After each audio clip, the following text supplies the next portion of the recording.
अल्मोड़ा उत्तराखंड की ओर से आप सभी का स्वागत करता हूं। बाल प्रहरी के आज 1312वें ऑनलाइन कार्यक्रम जो कि कहानी वाचन कार्यशाला है और मैं आप सबका स्वागत करता हूं। और आज हमारे उत्तराखंड में ईगास पर्व मनाया जा रहा है। इसको छोटी दिवाली के रूप में भी कहीं कहा जाता है, कहीं बूढ़ी दिवाली के रूप में कहा जाता है। और मुख्य रूप से ईगास सरकार की ओर से ईगास के तौर पर इसका नाम है। तो आज ईगास की छुट्टी है हमारे पूरे उत्तराखंड में।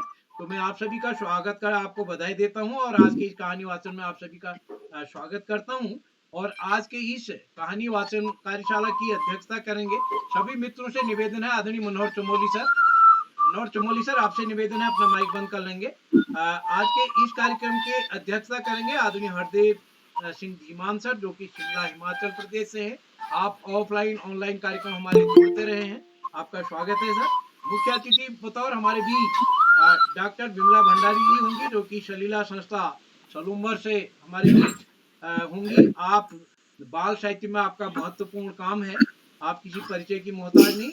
और आज के कहानी वाचन कार्यशाला में बच्चों के प्रिय श्री मनोहर चमोली साहब, जो कि राजकीय इंटर कॉलेज में टीचर हैं पौड़ी में, और आप हमारे सुचिंतकों में प्रमुख है। मैं आपका स्वागत करता हूँ। विमला दी जुड़ गई हमारे बीच। इस आज के इस कार्यक्रम में हमारे बीच अध्यक्ष मंडल में होंगे मंत्रिता शर्मा जी, नीलाक्षी कॉलोनी जी, विजय जोशी जी। आवाज नहीं आ रही है। आदरणीय विमला जी, आप अपना माइक बंद कर दीजिएगा जी। विजय जोशी जी, वैदेही जी, अजय जोशी जी, आपकी आवाज नहीं आ रही है। खुशी मनोहर जी, मेरी आवाज आ रही क्या? हाँ, मुझ तक तो आ रही है आपकी आवाज। आ रही है सर। हाँ, बिमला जी की भी आवाज आ रही है। हाँ बिमला जी, आपकी आवाज तक पहुंच रही है। तो मैं आप सभी का स्वागत करता हूँ, हार्दिक अभिनंदन करता हूँ। मैं स्वागत करता हूँ इस पटल पर प्रतिदिन जुड़ने वाले हमारे संरक्षक आदरणीय श्री आकाश साहब। मैं ऐसे कह रही हूँ, आपकी आवाज नहीं आ रही है। आकाश साहब सर, जो कि उप निदेशक शिक्षा विभाग उत्तराखंड है, प्राचार्य हैं डाइट में चमोली में। मैं आपका स्वागत करता हूं सर, आप जुड़ चुके हैं हमसे। और इस कार्यक्रम में हमारे साथ प्रतिदिन जुड़ने वाले आदरणीय श्याम पलट पांडे सर, वो पारिवारिक कामों से नहीं जुड़ पा रहे हैं। डॉक्टर अशोक कुमार नेगी जी। और हमारे इस कार्यक्रम में कई साथी जुड़े हैं, जिसमें ब्रज मोहन जोशी जी हमारे बीच हैं, चंदन भंडारी जी हमारे बीच दिल्ली से जुड़े हैं, आदरणीय मधु माहेश्वरी दीदी आज बहुत दिन बाद जो हमारे साथ जुड़े हैं, कोमल खेतवाल जी, माही जी। और इस कार्यक्रम में नरेंद्र पाल सर, पारेश जैन साहब, जो कि राजस्थान में जॉइंट डायरेक्टर हैं एजुकेशन डिपार्टमेंट में, प्रदीप सिंह जी हमारे बीच, प्रकाश शर्मा जी, सुमित श्रीवास्तव सर एक अभिभावक बतौर प्रतिदिन जुड़ते हैं, उमेश जोशी जी। मैं सभी मित्रों का स्वागत करता हूँ, हार्दिक अभिनंदन करता हूँ। और जैसा कि हम सबके संज्ञान में है, आज कहानी आदरणीय मनोहर चमोली जी अपनी कहानी सुनाएंगे और उस कहानी पर हमारे नन्हे दोस्त अपनी टिप्पणी रखेंगे। और उस कहानी को सुन के बच्चों की टिप्पणी के बाद हमारे पैनल के साथी कहानी पर अपनी बात करेंगे। तो मैं एक बार सभी मित्रों का स्वागत करता हूं। और आज के इस कार्यक्रम की शुरुआत के लिए, उद्घाटन करने के लिए, सभी का स्वागत करने के लिए आमंत्रित करता हूं आदरणीय श्री आकाश सर, उप निदेशक शिक्षा विभाग उत्तराखंड। सर, आपका स्वागत है। आदरणीय विमला जी बोल रही है जी, विमला जी बोल रही है, तो उनका आवाज नहीं जा रही है जी। सभी मित्रों से निवेदन है अपना माइक बंद कर देंगे। मधु जी। धन्यवाद, बहुत बहुत धन्यवाद किरोला जी। बाल प्रहरी के तत्वाधान में 1400वें पड़ाव की तरफ बढ़ रही इस कार्यशाला, जो कि कहानी वाचन पर आधारित है, कार्यशाला की अध्यक्षता कर रहे श्री हरदेव धीमान जी, और मुख्य अतिथि के रूप में विमला जी, और कहानी प्रस्तुत करने वाले प्रिय मनोहर जी। इस कार्यक्रम के कर्ता धर्ता रेडी की हड्डी अनासक्त कर्मयोगियों में अग्रणी निरंतर बाल हित चिंतक बालक पालक मित्र श्री उदय किरोला जी, परम सम्मानित श्याम पलट पांडे जी, अशोक जी, सुमित जी, उमेश गंगा, नीलम, किरण के साथ साथ समस्त विद्वान शिक्षक गण, विदुषी शिक्षिकाएं, साहित्यकार गण, प्यारे बच्चों, कहानी साहित्य की ऐसी विधा है जिससे हम समझ का विकास आसानी से कर सकते हैं। और कहानी के माध्यम से यदि हम प्राथमिक शालाओं की बात करें तो पठन पाठन बड़ा सुगम हो सकता है, और जो इस कला का प्रयोग करते हैं हमारे शिक्षक गण, उनके बच्चों की समझ का बेहतर विकास होता है और वो बेहतर तरीके से बातों को समझ पाते हैं, अपने पाठ्यक्रम को भी समझ पाते हैं, विषय वस्तु को भी समझ पाते हैं। तो कहानी निश्चित रूप से, और यदि देखा जाए तो जीवन भी एक लंबी कहानी के रूप में ही है, जिसमें बीच बीच में छोटी छोटी कहानियां चलती रहती हैं। यहाँ पर बड़े लब्ध प्रतिष्ठित साहित्यकार हैं।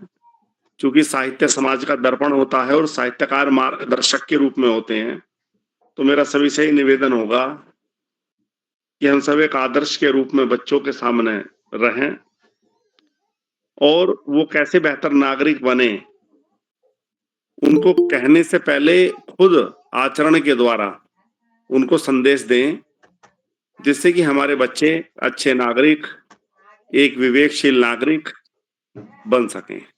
आज इस महत्वपूर्ण अवसर पर सभी अतिथियों का आभार प्रकट करते हुए, बच्चों को शुभाशीष देते हुए और अंत में संत कवि कबीरदास जी की 2 पंक्तियों के साथ मैं अपनी वाणी को विराम दूंगा। पोथी पढ़ी पढ़ी जग मुआ, पंडित भया न कोय, और 2.5 आखर प्रेम का, पढ़े सो पंडित होए। धन्यवाद। जय हिंद, जय भारत। जी, आदरणीय आकाश सर, आपका आभार। आपका आशीर्वाद इस पटल को लगातार मिलता रहा है, और मैं आज के इस कार्यक्रम में एक बार सभी मित्रों का स्वागत करता हूं। जैसा कि हमने पूर्व में बताया, इस कार्यक्रम में हमारे साथी मनोहर चमोली जी अपनी कहानी पढ़ेंगे, और उस कहानी पर हमारे नन्हे मुन्ने दोस्त अपनी टिप्पणी देंगे। मैंने समूह में भी एक खाका डाला है कि उनको कहानी अच्छी लगी तो क्यों अच्छी लगी, अगर अच्छी नहीं लगी तो क्यों अच्छी नहीं लगी। क्या वो इस चमोली सर कुछ कहानी का अपना शीर्षक देंगे, क्या हमारे नन्हे दोस्त कोई अपनी ओर से उस कहानी का कोई नया शीर्षक दे सकते हैं क्या? क्या कहानी के किसी पात्र की तुलना अपने से करेंगे, अगर मैं उस पात्र होता तो मैं ये करता। और इस प्रकार भी हो सकता है कि यदि मैं कहानीकार होता, मैं कहानी को आगे बढ़ाता, यानी जैसे अधूरी कहानी पूरी करो गतिविधि होती है। तो आशा है ये कुछ बिंदु हैं, बाकी आप अपनी ओर से कहानी पर अपनी बात रखेंगे। और जैसा मैंने ग्रुप में भी डाला कि कहानी के तत्व यानी पात्र, घटना, संवाद, देश काल परिस्थिति, इन पर भी आपको अपनी बात रख सकते हैं आप। तो आप, मैं सभी नन्हे मुन्ने दोस्तों से पूछना चाहता हूँ, ये बताना चाहता हूँ कि कहानी को सुन करके जो अध्यक्ष मंडल के साथी हैं वो अपने उनको उनका नाम हमारे पास लिखा हुआ है, और बाकी जो साथी कहानी पर अपनी टिप्पणी रखना चाहेंगे, काफी साथी हमारे जुड़ चुके हैं नन्हे दोस्त, उस कहानी पर आप अपनी टिप्पणी रखना चाहते हो तो चैट बॉक्स में अपना नाम लिख देंगे। आज जिनका नाम सूची में नहीं भी है वो भी बोल सकते हैं। तो जो साथी कहानी पर अपनी बात रखना चाहते हैं वो कहानी सुनने के बाद चैट बॉक्स में अपना नाम लिख देंगे, तो हमको सुविधा होगी। मैं एक एक करके बारी बारी से बुलाऊंगा। जिनका नाम अध्यक्ष मंडल की सूची में, यानी 7 दोस्तों का नाम सूची में रखा हुआ है, उन दोस्तों को हम उनको अपनी सहमति अलग से नहीं देनी है। तो मैं आदरणीय चमोली सर को आमंत्रित करूं क्या कहानी सुनाने के लिए? मैं नन्हे दोस्तों से मैं आपसे कहूंगी 2 मिनट मेरा जुड़ रहा है जी, आवाज नहीं आ रही है मुझे, तो 2 मिनट लगेंगे मुझे जुड़ने में। आप तो मैं कहूंगी तब उनकी कहानी स्टार्ट करवाइएगा।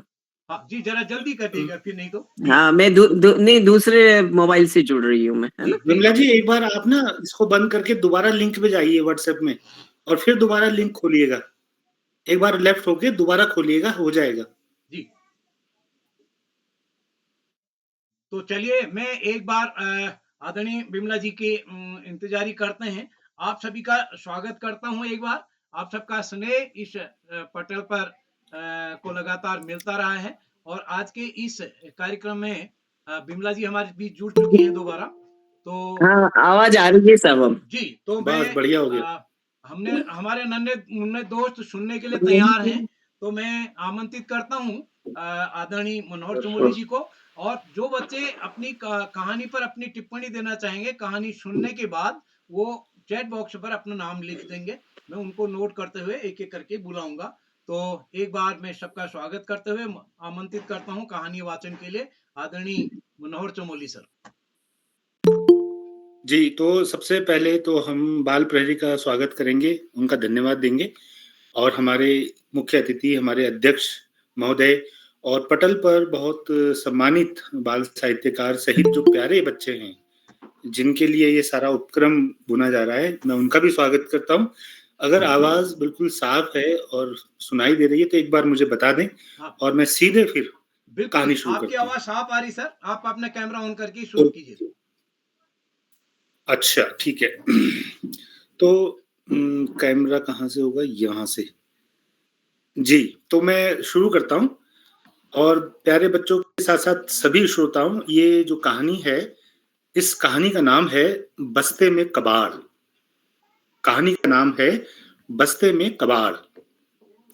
स्कूल डायरी में लिखा था, आतिया के बैग में अक्सर सूखे पत्ते, बोतल के ढक्कन, बटन, पक्षियों के पंख, जंक लगे कलपुर्जे मिलते हैं। बैग में कबाड़? स्कूल भेजते समय ध्यान दें। नासिरा ने आदाब को पढ़कर बताया। हंगामा मच गया। आतिया को बुलाया गया। आदाब ने डांटा, आतिया, ये सब क्या है? ऐसी शिकायत फिर ना आए। नासिरा बोली, अब इसका बैग मुझे ही चेक करना पड़ेगा। अब्बू लाठी टेकते हुए अंदर आए।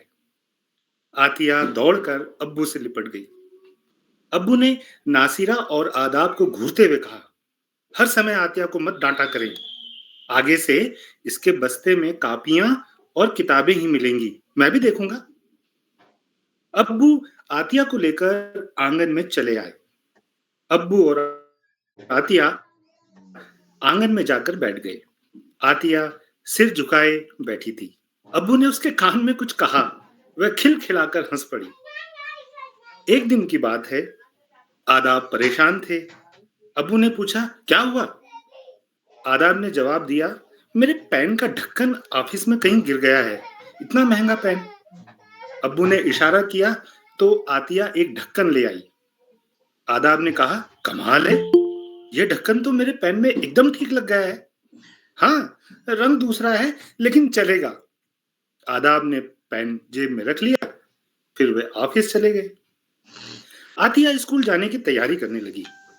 आतिया ने देखा कि उसकी अम्मी बहुत देर से इधर उधर घूम रही है। आतिया ने पूछा तो वह बोली, रसोई में खुली हींग रखी है, कोई छोटी सी डिबिया नहीं मिल रही जिसमें हींग रख लूं। आतिया दौड़कर एक खाली डिबिया ले आई। नासिरा चौंक पड़ी, बोली, वाह, ये डिबिया तो हींग रखने के लिए एकदम ठीक है, कहां से लाई? नासिरा डिबिया लेकर रसोई में चली गई। रविवार का दिन था। अब्बू ने आदाब से कहा, मेरे हाथ से आज सुबह टीवी का रिमोट छूट गया, देखो टूट गया है। आदाब ने उलट पुलट कर देखा। कहा, वैसे इस रिमोट का केवल कवर ही टूटा है, पर अब इस पुराने रिमोट का नया कवर मिलना बहुत मुश्किल है। अब नया रिमोट ही खरीदना पड़ेगा। तभी आतिया हाथ में 2-3 पुराने रिमोट ले आई। आदाब हंस पड़ा, अरे जरा इधर दो, इधर दो, ये तीसरा वाला रिमोट हमारे इस टूटे हुए रिमोट जैसा ही है, इसे खोलकर देखता हूं, क्या पता इसका कवर हमारे रिमोट में फिट बैठ जाए। ऐसा ही हुआ, वह कवर रिमोट में फिट बैठ गया। दिन गुजरते गए। फिर एक दिन की बात है, आतिया की स्कूल की डायरी के पन्ने उल्टे जा रहे थे। डायरी में लिखा था, पेरेंट्स प्रिंसिपल से मिलें। अब्बू ने लंबी सांस ली। नासिरा से बोले, लगता है फिर से आतिया ने स्कूल में कुछ गड़बड़ की है। आदाब तो ऑफिस के काम से मुंबई गए हैं, तुम ही चली जाना।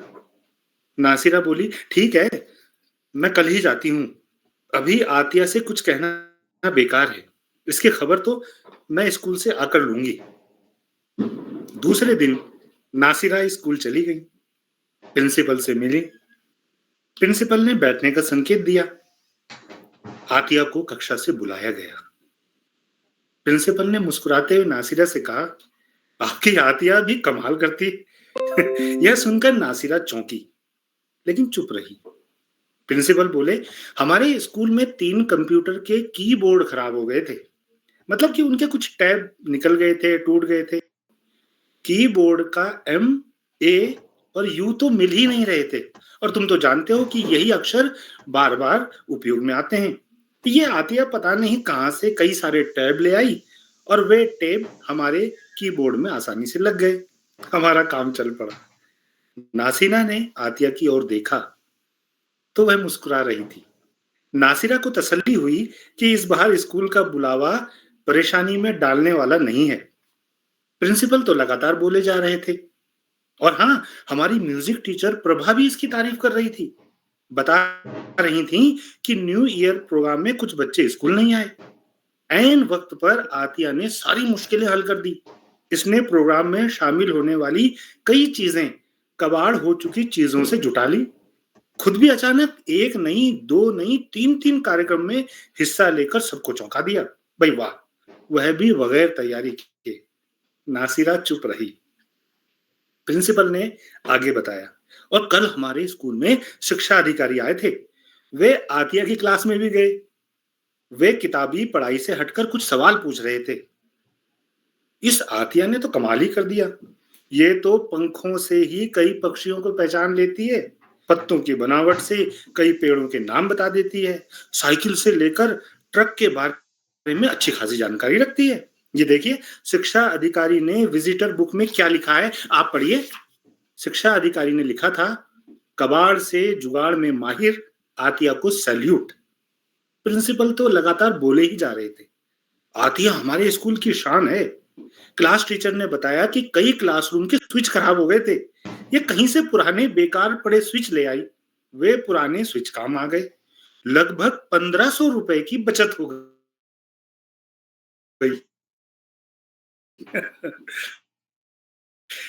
स्कूल कैंटीन में आतिया ने क्यारियों के किनारों पर उन बोतलों को आधा जमीन में गड़वाने का सुझाव दिया, और फिर रंग बिरंगी बोतलों से हमारी जो क्यारियां हैं वो और भी सुंदर लग रही हैं।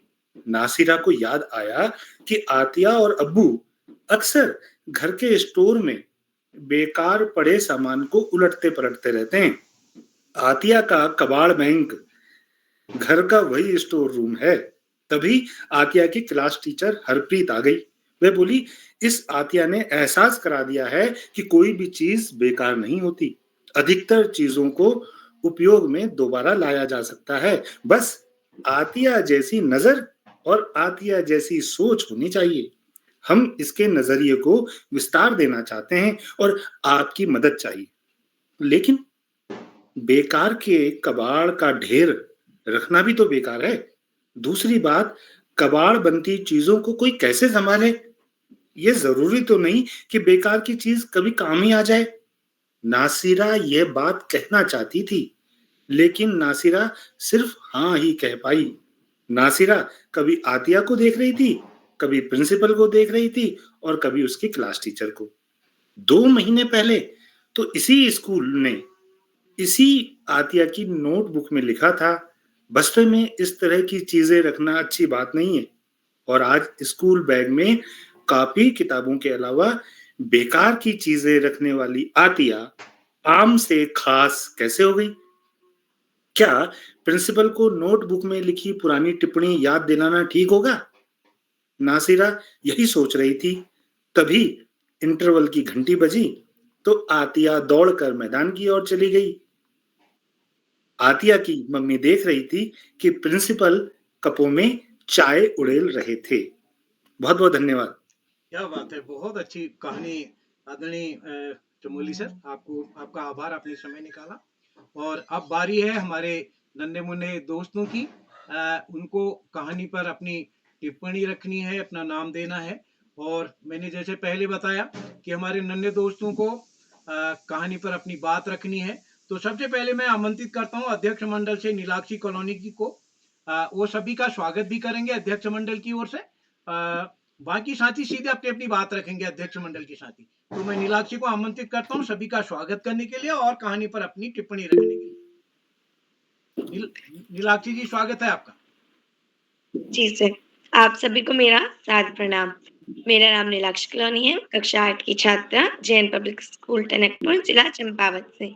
तो जैसे कि आप सभी जानते हैं, आज कहानी वाचन कार्यशाला है, जिसमें हम सभी को जो सर कहानी सुना रहे थे, उस पे अपनी-अपनी टिप्पणियाँ रखनी है। तो हमारे कार्यशाला की अध्यक्षता करते हुए श्री हरदेव धीमान सर, शिमला, हिमाचल प्रदेश से, सर आपको मेरा सादर प्रणाम।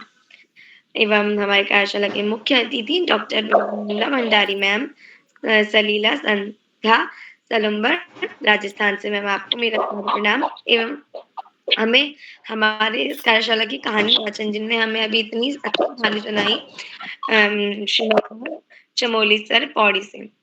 तो जैसे कि आप सभी जानते हैं, मैंने बताया कि आज कहानी वाचन कार्यशाला है, तो जिसमें हमें अपनी टिप्पणियाँ रखनी है। तो मेरी टिप्पणियाँ कुछ इस प्रकार हैं। सर, आपने जो हमें कहानी सुनाई, वह बहुत कहानी थी।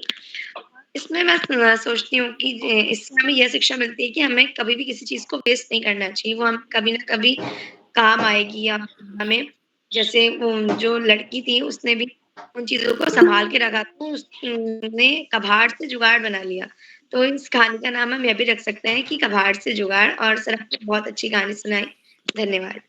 जी, बहुत सुंदर नीलाक्षी जी, आपने अपनी बात रखी। और इसी कड़ी में मैं आमंत्रित करता हूँ वैदेही जी को। उनका नाम अध्यक्ष मंडल में है, वो सीधी-सीधी अपनी बात रखेंगे। वैदेही जी, कक्षा 3 बरेली से। नमस्कार, मेरा नाम वैदेही पांडे, मैं कक्षा 3 की छात्रा हूँ। जैसे कि आपको पता है, आज कहानी कार्यशाला, हमें उसमें टिप्पणियाँ बोलनी है। मेरा इस टिप्पणियाँ इस प्रकार है। सर, आपने जो हमें कहानी सुनाई, तो बेहद अच्छी थी, और इससे हमें ये शिक्षा मिली कि जो हमें जो चीजें होती हैं, उनको रिसाइकल करके उनको यूज भी करना होता है। और इस कहानी का ये भी नाम हो सकता है, बस्ती में खजाना। धन्यवाद। जी, बहुत सुंदर दोस्त। मैं आमंत्रित करता हूँ इस कार्यक्रम में महिमा धोनी जी को। महिमा धोनी जी अपनी टिप्पणी रखना चाह रही हैं। महिमा धोनी जी, स्वागत है आपका। चलिए, महिमा जी नहीं जुड़ पाए, तब तक मैं प्रभास देवतला को आमंत्रित करता हूँ। प्रभास देवतला जी, कक्षा 2। नमस्कार, मेरा नाम प्रभास देवतला है, मैं कक्षा 2 का छात्र हूँ। जैसे कि आज टिप्पणियाँ, एक सर टिप्पणियाँ अपना कहानी सुनाते हैं और हमें टिप्पणियाँ देनी होती है। तो उसी प्रकार मैं भी आपको उन कहानी के बारे में टिप्पणियाँ देता हूँ। तो अब कहानी बहुत अच्छी लगी मेरे को वैसे तो। और अगर मैं इसका लेखक होता, तो मैं इसका नाम रखता, अगर मैं इसका लेखक होता, तो मैं इसका नाम रखता बस्ते में जुगाड़। तो फिर आपको पता है, जैसे कि बहुत सारे कबाड़ हो जाती थी, पर ऐसा नहीं है कि कबाड़ कबाड़ी है। कभी कभी कुछ कबाड़ कुछ काम के भी आ जाते हैं, इसलिए ज्यादातर कबाड़ को फेंकना नहीं चाहिए। और वैसे मेरी भी आदत है, मैं भी जब किसी कोई बोतल खराब हो जाती है और उसके ढक्कन ठीक रहते हैं, लोग जब बोतल नहीं फेंकते हैं पर उसको घर में रखते हैं स्टोर करके, तो मैं उनके ढक्कन लेके अपने जगह पे रख देता हूँ। कभी कभी तो मैं उनको गाड़ियों में लगा के सायरन बना के खेलता हूँ, या फिर कभी कभी कोई बोतल का ढक्कन होता है, तो मैं उनको अपने वो ढक्कन दे देता हूँ, जिससे मम्मी ढक्कन लगा देती है। तो इसी के साथ धन्यवाद। शुभ रात्रि। जी, बहुत अच्छा। विजय जोशी जी अपनी बात रखना चाह रहे हैं। विजय जोशी जी को आमंत्रित करता हूँ। यस सर, मेरा नाम विजय जोशी है, मैं कक्षा 6 का छात्र हूँ। जैसा कि आप सब जानते हैं, आज कहानी वाचन कार्यशाला है, तो मैं भी अपनी बताने जा रहा हूँ। आतिया के बस्ते में कबाड़ रहता था, लेकिन उससे वह कई काम कर लेती थी। अगर मैं आतिया की जगह होता, तो कबाड़ को किसी अन्य स्थानों में रखता, क्योंकि हर पुरानी चीज किसी न किसी काम की थी। कहानी का नाम हो सकता था कबाड़ से आविष्कार। धन्यवाद। बहुत सुंदर, बहुत सुंदर। विजय जी, आपने अपनी बात रखी। मैं इसी कड़ी में आमंत्रित करता हूँ अजय जोशी जी, हमारे साथ जुड़े हैं क्या? अजय जोशी जी, जी सर, हाँ, स्वागत है आपको। आप सभी को मेरा सादर प्रणाम। मेरा नाम अजय जोशी है। जैसा कि आप सब जानते हैं कि आज कहानी वाचन कार्यशाला है, तो इसमें मैंने भी प्रतिभाग किया था। तो मैं अब इस कहानी पे अपनी टिप्पणी रखना चाहूँगा। जैसे कि अगर मैं आत्या की जगह होता, तो मैं इस कबाड़ को अपने बैग से निकाल कर कहीं और रख देता, क्योंकि स्कूल के बैग में ज़्यादातर स्कूल के सामान होने चाहिए, ना कि ऐसे कबाड़। तो अब इस कहानी का नाम मैं रखता बस कबाड़ से जुगाड़। धन्यवाद। बहुत अच्छा। क्या खुशी भोज जी हमारे बीच जुड़ी हैं? खुशी भोज जी, चलिए, खुशी भोज जी हमारे बीच नहीं जुड़ी ऐसा लगता है। मानस धोनी जी, मानस धोनी जी, चलिए आमंत्रित करता हूँ मंत्रिता शर्मा जी को ग्वालियर से। मंत्रिता जी, स्वागत है आपका। जी सर, आपका बहुत बहुत धन्यवाद। और माँ शारदा के चरणों में मेरा कोटि कोटि नमन। माफी चाहूंगी, मैं कैमरा ऑन कर नहीं पाऊंगी। कोई बात। तो सबसे पहले तो अध्यक्ष मंडल के सभी साथियों की ओर से सभी वरिष्ठजनों को मेरा नमस्कार। मैं मंत्रिता शर्मा। और जैसा कि आज हमारी जो कार्यशाला है उसमें हमें कहानी सुनकर और उस कहानी पर अपनी टिप्पणियां रखनी है, तो मैंने इस कहानी में कुछ टिप्पणियां सोची हैं कि ये जो कहानी है ये बहुत ही ज्यादा अच्छी है। ये मनोहर सर ने बहुत ही अच्छी कहानी सुनाई है। इस कहानी से हमें शिक्षा मिलती है कि कभी भी कुछ वेस्ट नहीं होता, और हमारा एक छोटा सा प्रयास किसी खराब चीज को कहाँ से कहाँ ले जा सकता है, कितना अच्छा कर सकता है, इस कहानी में ये बताया गया है।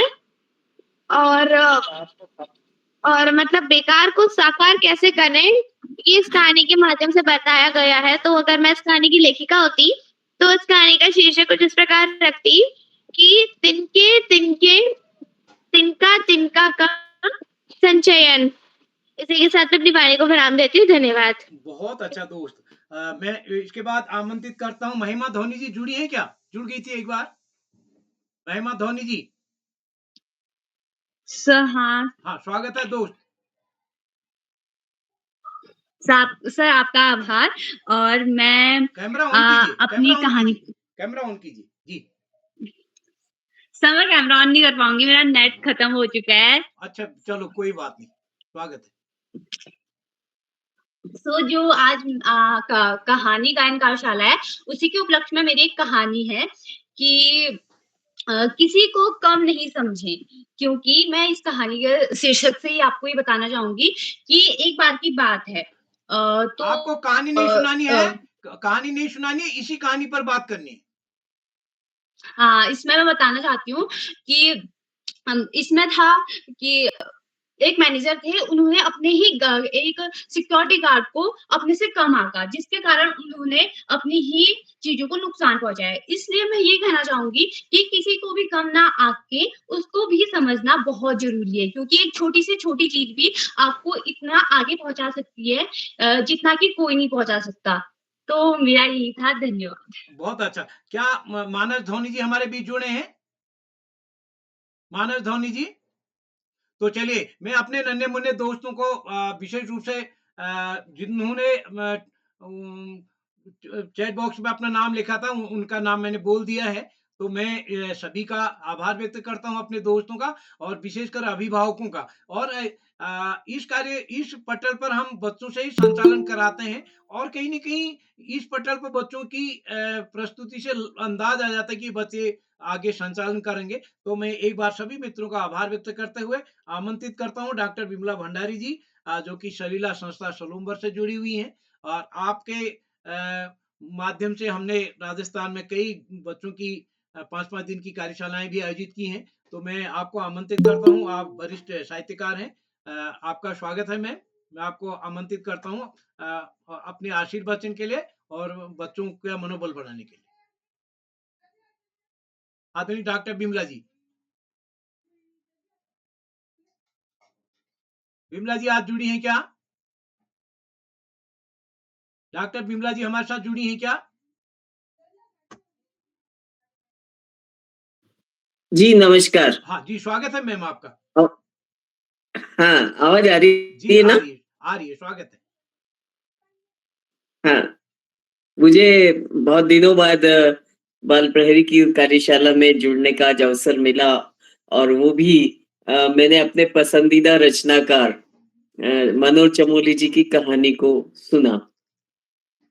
हमेशा मैं उनकी कहानियों की प्रशंसक रही हूँ और आज भी उस पैमाने पे वो बिल्कुल खरे उतरे हैं। तो सबसे पहले तो मैं उदय किरोला जी को धन्यवाद दूंगी कि उन्होंने इतने अच्छे रचनाकार को बुलाया और इस कार्यक्रम में मुझे भी साथ में आमंत्रित किया।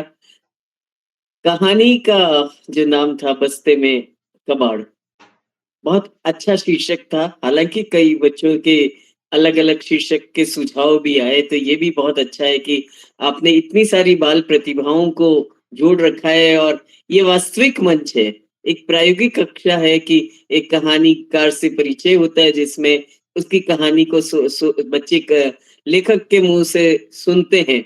पाठ्यक्रम में वो बशर्ते जो पुराने रचनाकार हैं उनको पढ़ते रहे हों, किंतु वर्तमान के रचनाकार को भी वो कभी-कभी पढ़ लेते हैं, किंतु जब सामने देखते और सुनते हैं तो बात बिल्कुल अलग होती है और एक ये अद्वितीय काम हुआ है। तो मैं कहानी पर फिर से आती हूँ कि जो कहानी थी उसमें सारा घटनाक्रम था, वो एक बाल संसार का घटनाक्रम था और सारी बातें बाल सुलभ थी।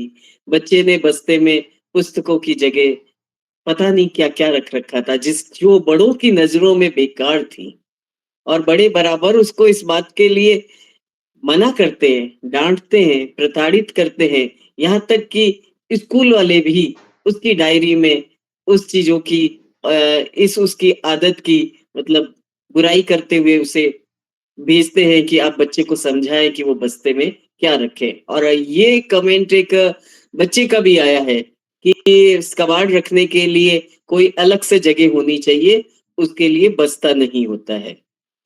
मैं फिर से कहानी पर आती हूँ कि कहानी के अंदर पेन का ढक्कन था, पर आया कहाँ से? वो बच्चा अपने क्योंकि वो उसका अपना खजाना था, उसके बच्चे के बस्ते को कोई हाथ नहीं लगाएगा। तो जैसे ही पिताजी को पेन का ढक्कन नहीं मिल रहा था, गुम गया था, तो उसके बस्ते के अंदर वो था, दादी की मटके की तरह। और आपने देखा है ना कहीं बच्चे टेबल के नीचे अपना छोटा सा पर्दा डाल करके और अपना घर बना लेते हैं। उसी तरह से ये उसका छोटा सा एक कितना बड़ा बाल मनोविज्ञान है कि उसका एक छोटा सा संसार था जिसमें वो सारी चीजें जो दूसरों के लिए बेकार है वो डाल दिया करता था। पता नहीं उसके दिमाग में क्या था, किंतु हम अगर घर में स्टोर में जाके ढूंढते तो शायद पेन का ढक्कन हमको नहीं मिलता, किंतु वो बस्ते में मिल गया। हींग की डिबिया भी वो बस्ते में से निकल आई, लड़की निकाल करके लाके दे देती है। रिमोट टूट गया तो भी कवर पुराने रिमोट ले आती है वो और कवर मिल जाता है। तो इतने सुंदर तरीके से छोटी छोटी घटनाओं को लेकर के कहानी जो आगे बढ़ती जाती है निरंतर, तो धीरे धीरे धीरे धीरे बाल प्रतिभा से परिचय होता जाता है और इसी बाल प्रतिभा का मूल्यांकन करने लगते हैं कौन? सबसे पहले तो जो शिकायत करने वाले उनके टीचर होते हैं वो लोग करते हैं, उसकी प्रशंसा करते हैं अभिभावक, क्योंकि उनका काम बन जाता है, प्रसन्न हो जाते हैं। और जहां उसकी डायरी को खोलने से पहले उसकी माँ का सिर चढ़ जाता है कि पता नहीं क्यों आज इसके स्कूल मुझे बुलाया होगा, किंतु जब वहां जाकर के वो प्रिंसिपल से उसकी प्रशंसा सुनती है और ये प्रशंसा मतलब इस तरह से एक के बाद एक होती जाती है कि जो बालिका है नादिरा वो एक कहानी की नायिका के रूप में उभरती है। कहाँ तो बच्चे की जो चीजें थी उनके लिए उसको प्रताड़ित कर रहा था, किया जा रहा था, उसको मना किया जा रहा था, और कहाँ वो प्रतिभा की तरह उभर के आती है। वो एक संदेश भी है इसमें छिपा हुआ कि जो ज्ञान है वो केवल पाठ्य पुस्तकों में निहित नहीं होता है, कहीं बच्चे के अंदर क्या आईक्यू है और वो उसका कैसे उपयोग करता है उसके अंदर निहित है। ज्ञान को केवल हम मूल्यांकन करने का आधार मान लेते हैं कि पढ़ाई की पुस्तकें, पाठ्य पुस्तकें, परीक्षाओं पे जोर दिया जाता है और ये आमतौर पे अमूमन बच्चा होता है, किंतु कुछ बच्चे बिरले होते हैं, उनमें अलग तरीके की प्रतिभा होती है। उन प्रतिभा को पहचानना चाहिए और बाद में जाकर के जो इसके लिए मना करते थे वही सब उसकी तारीफ करते हैं। बच्ची एक नायिका बनकर के उभरती है और ऐसे कैरेक्टर जो होते हैं वो बच्चे के को लुभाते भी हैं और प्रेरित भी करते हैं, क्योंकि बहुत सारे बच्चे ये समझिए कि बिल्कुल हूबहू उस तरीके के होते हैं, और जो नहीं होते, जो पाठ्य पुस्तकों में डूबे रहते हैं, उनको भी ऐसे बच्चों का जो ये पूरा चरित्र चित्रण इसके अंदर हुआ है, संवादों के माध्यम से, पात्रों के माध्यम से, उन्हें भी वह सारी चीजें आकर्षित करती है। उनका मैंने कहा छोटा सा संसार है, जैसे बच्चे के संसार में बसता है, डायरी है, स्कूल के प्रिंसिपल है, टीचर है, और होने वाले कार्यक्रम है, और उस कार्यक्रम में भी बच्चा बच्ची नायिका बनकर के उभरती है कि वो किस तरह से स्कूल के फंक्शन में जब परेशानी आती है तो वो कैसे अपना योगदान देती है। तो इस तरह से कुल मिलाकर के यही बात सामने आती है कि जो बच्चा है उसमें बेहद प्रतिभा होती है, बस हमें उसे प्रोत्साहन और उसे प्रोत्साहन देने की जरूरत है। तो बाल सुलभ इस कहानी का यही मैं कहूंगी कि बहुत एक आम से होकर के खास कहानी बन गई है।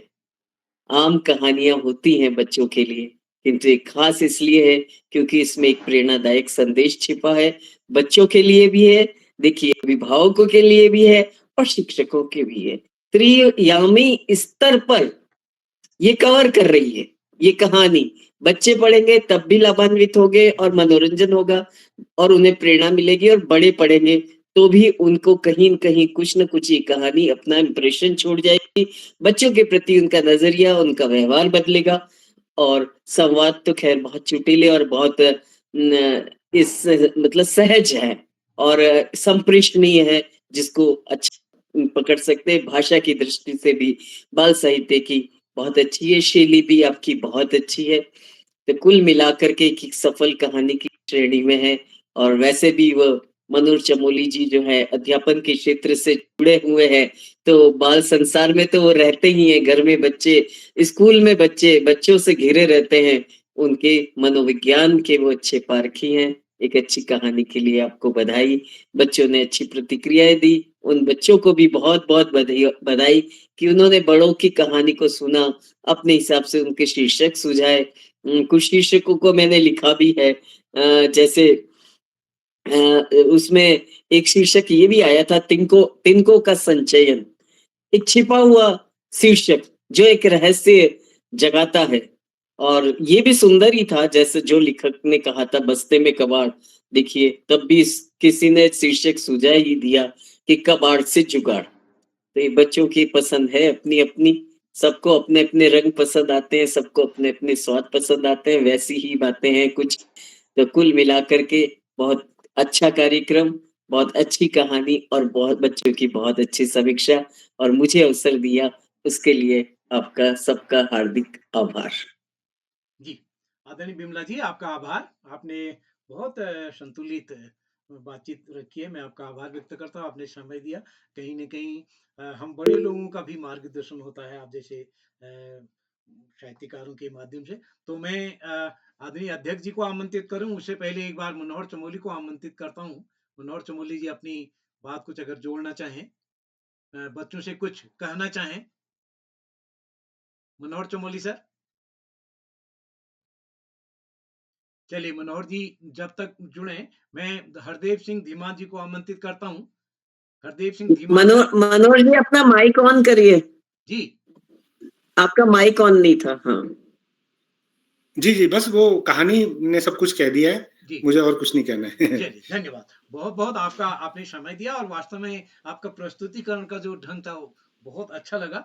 तो मैं आमंत्रित करता हूँ आदरणीय हरदेव धीमान जी को, जो कि हमारे आज के कार्यक्रम के अध्यक्ष हैं। आप शिमला हिमाचल प्रदेश से हैं और हमारे बाल प्रहरी के ऑनलाइन कार्यक्रम में तो भागीदारी करते ही हैं। जून में हम जब हर साल कार्यक्रम करते हैं तो जून में भी आपका समय बाल प्रहरी को मिलता है। तो मैं आमंत्रित करता हूँ हरदेव धीमान जी को।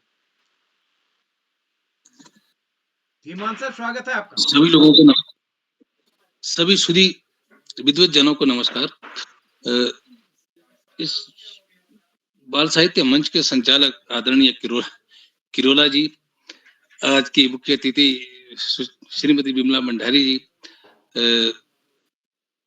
मनोज चमोली जी,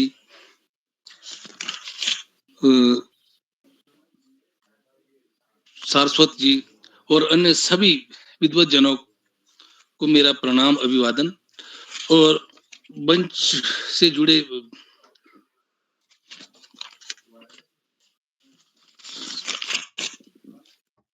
सभी बच्चे, सभी लोगों को एक बार आज के इस कार्यक्रम में बहुत बहुत स्वागत, अभिनंदन। जैसा मैं यहाँ देख रहा था कि थोड़े नेटवर्क की थोड़ी समस्या थी, मैं बहुत कुछ सुन नहीं पाया। आज के इस कार्यक्रम में मैं देख रहा था कुल जो नन्हे मुन्ने बच्चे हैं, 7 बच्चों ने अपनी अपनी टिप्पणियां रखी चमोली जी की कहानी पर। तो ये बहुत अच्छा लगा मुझे कि जो बच्चे हैं मंच संचालन भी कर लेते हैं और अपनी टिप्पणियां भी करते हैं, और खासकर किरोला जी का बहुत बड़ा योगदान रहता है बच्चों को आगे लाने में। जब हम छोटे छोटे इस अवस्था में थे तो हमें तो कहीं बात करना भी मुश्किल हुआ करता था लोगों के सामने। तो आज बच्चे इतने कुछ कर रहे हैं, तो ये सार्थक प्रयास है किरोला जी के, और जितने भी सभी सुधी विद्वत जन, लेखक जन, अध्यापक वर्ग से जुड़े हैं, सभी का ये सार्थक प्रयास है। इसमें तो बच्चों का विकास तो होता ही है। तो मैं कहानी की बात करता हूँ। चमोली जी वैसे तो एक मजे हुए बाल साहित्यकार है, और इस पे इनके कहानी पे कोई टिप्पणी करना तो वैसे कुछ मुझे लगता नहीं है, परंतु फिर भी ऐसी विषय को कहानी के रूप में गढ़ा है जिसको आमतौर पर लोग क्या बच्चे सभी लोग सोचते हैं कूड़ा कचरा जो भी बेकार की चीजें ये कहीं कूड़ेदान में डाल दी जानी चाहिए। इनका स्थान ना तो बस्ते में है ना घर में है, और स्कूल में तो इसका मतलब हो नहीं सकता। तो सृजनात्मक शक्ति होती है, तो बच्चे जैसा सोचते हैं, कई बार कुछ देख करके कुछ नया करने का उनका मन करता है। बेकार की चीजें हम भी ऐसे हुआ करते थे कि कोई भी चीज हो, कभी पेन का कोई ढकना मिल गया तो रख लेते थे, द्वात का कोई ढकना मिल गया तो रख लेते थे, या कुछ कोई भी चीज होती थी तो रख लेते थे। आमतौर पे जो मैकेनिक लोग होते हैं वो भी ऐसा ही करते हैं। उनके पास जितनी भी जो भी पुरानी चीजें आती है वो एक बार अपने पास रख लेते हैं और कभी ना कभी वो कहीं ना कहीं काम आती है। तो इस कहानी से का ये हमें ये सीख मिलती है कि हमें कोई भी चीज चाहे जो भी हो उसको बेकार समझ के फेंकना नहीं चाहिए, जब तक क्या पता कि उसकी जरूरत कब आ जाए। तो जैसे इसका नाम था बस्ते में कबाड़, और ये अच्छा सही और सार्थक शीर्षक है, और इस पे बच्चों ने सही और सार्थक टिप्पणियां भी की। तो कई बच्चों ने अपने अपने सुझाव दिए। तो मैं एक सुझाव जो मंत्रिता शर्मा ने कहा था, बेकार से साकार, ये भी एक अच्छा शीर्षक इसका बन सकता था। बाकी तो जो लेखक है अपने हिसाब से शीर्षक रखता है, और शीर्षक बहुत ही अच्छा है ये। तो कबाड़ से जुगाड़ एक आम सा शब्द है, जैसे कई बच्चों ने बताया अभी। तो ये कबाड़ से जुगाड़ तो एक आम ही शीर्षक है, ये तो इतना इसमें समीचीन नहीं बैठता था। परंतु बस्ते में कबाड़ ये बिल्कुल सही है, और बेकार से साकार भी, ये भी एक अच्छा शीर्षक इसमें हो सकता था।